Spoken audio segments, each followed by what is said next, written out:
Ma tondo bandeko balandi yenge kino na bandeko banso bozali kolanda biso tika ya moboto zongisa lokumu tataki ya likolo na se wapi oyo andimaki baindo bazala bana yango apesaki bokasi mpe nguya ya mayele oyo baindo bo bakambelaki mokili na bileko moti bongo koleka matondo bongo na ya biso motindami ndambo ya tata mokili na mosunifu mokimbangu wapi yayaki kozongisa biso bongo na nzela ya tataki ya likolo na se tozongela soki kozala bato ya ntina kati na mokili pamba te mabongisi ya koexterne la race noire ebandi uta kala kasi chance na biso bongo kozwa motindami ya tata kozwa bongo tata mokili kati na mosuni nde bongo kobunda butu tongo ngonga biso mpona kobatela lokoso mondo esika bongo bazali matondo na bakoko babiso ye bongo ata bamemaki bango na kibowumbu kasi baboti bana oyo bainvention basali erevolutionne bongo mokili epesi tongo na mokili na bisalelo oyo mayele oyo babimisi na mokili ata odabite na bapaya na bakomba bapaya kasi bongo bana baindo matondo na bandeko iye bazososola ngonga tokomi bazozonga na bonzamba bakoko babango mpona ntomba susu ya Afrika alobi matondo susu na bandeko balandi kasi lelo bongo toye epai na bino na motuya to bongo na nengwa to na mama ya likambo kolobelela na ngonga oyo bokonzi ya baindo efandi na nini nde bongo bokonzi ya baindo efandi na Israel efandi bongo na Arabie Saoudite mpe ezokende kofanda bongo na côte asiatique to na bouddhisme bokonzi ya baindo nde bongo na lolenge wana eza bongo baligne moko tracé tout droit na ravin na fer baindo donc nde tozolandaka nzela oyo batrasa de l'état colonial tout droit na fer il faut encourager un révolutionnaire l'homme capable l'institution na sommet de l'état donc na Afrique to lobelela na ba nation na biso po ba effacer ba trace ba nzela ba ligne wana tozonga na ba ligne na biso avant bango baya donc tolongola ba base occidentale et to instaurer ba base ancestrale ya moza tomba pe solution Afrique bokonzi ya baindo efandi na nini efandi bongo na support occidental na support asiatique na support oriental donc efandi bongo na kimopaya nde moyen eza lokola fondation ya ndako ya mabe ata boza koelefe kaka ba brique boza koelefe ba mur bobakisa ba brique yesaka ba fente ba pente il faut ko pikola siko fondation kotia fondation mosusu ya malonga parce que fondation eza bongo na zelo zokoka te ko maintenir charge otolinga to tongela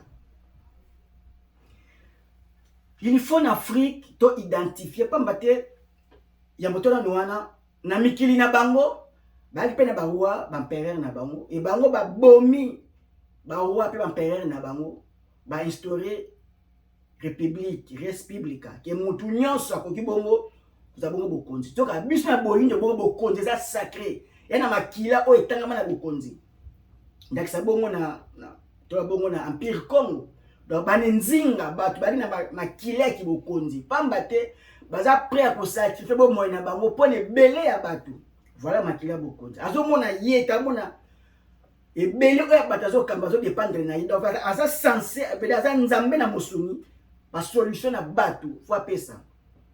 Tout ce que l'homme noir demande jour et nuit à Sengaka, Nzambe, Nzamba tcheki dia mokonzi a représenter ye roi, la solution à problème na bino quotidien du jour au jour. Donc, c'est bon to zone sa bokonzi ya bokoko. Pouvoir ancestral et zone en Afrique.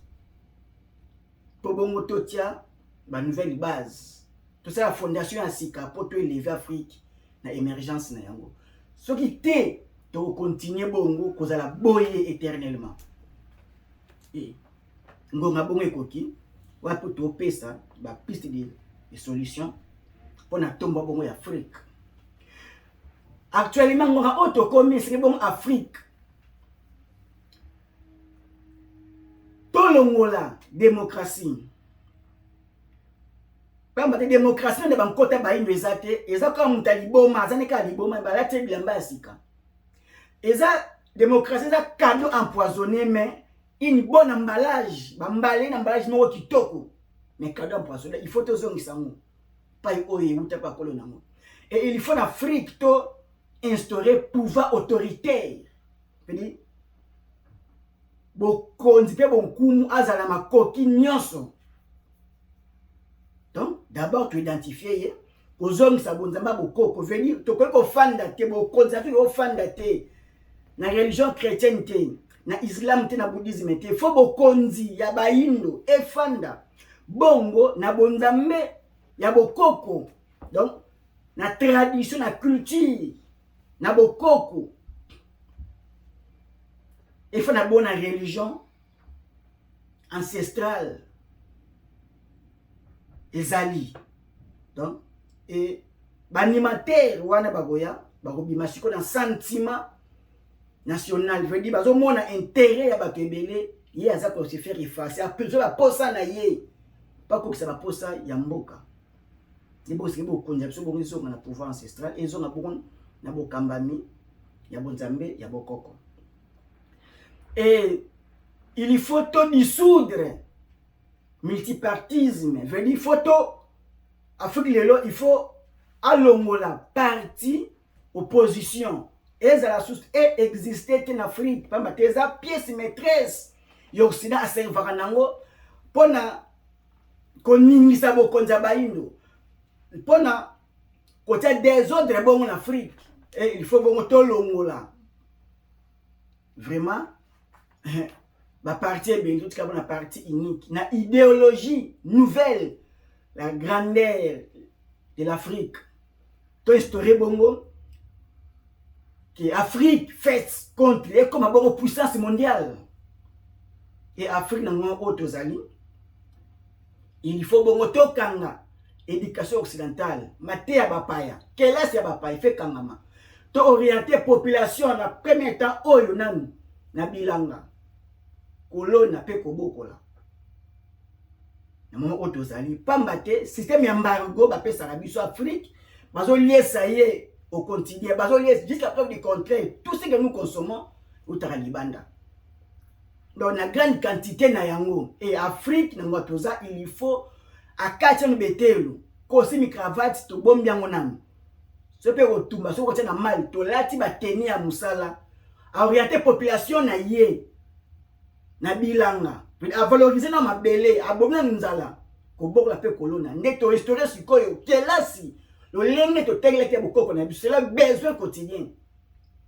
Et Afrique comme na ngonga oyo il faut identifier sikoyo ba scientifique na ye et il faut Afrique ya yambo bongo instaurer bongo bokoko veut dire spiritualité africaine ezongi na bokonzi ya boyindo toye bongo ko veut dire ko kotandelu koboya nanu kelasa kiya kimopaya et puis bongo koya Afrique bongo apesa makoki na ye na ba scientifique to sala bongo bibundeli armement to rosomba munduki moko bombe moko avion moko il faut to reproduire yango ba scientifique na biso e baza ba priorité primitive état na ba royaume na biso na bokonzi na biso donc et déjà que le problème il y a élection déjà ezongina démocratie nango parce que élection est une malédiction en Afrique.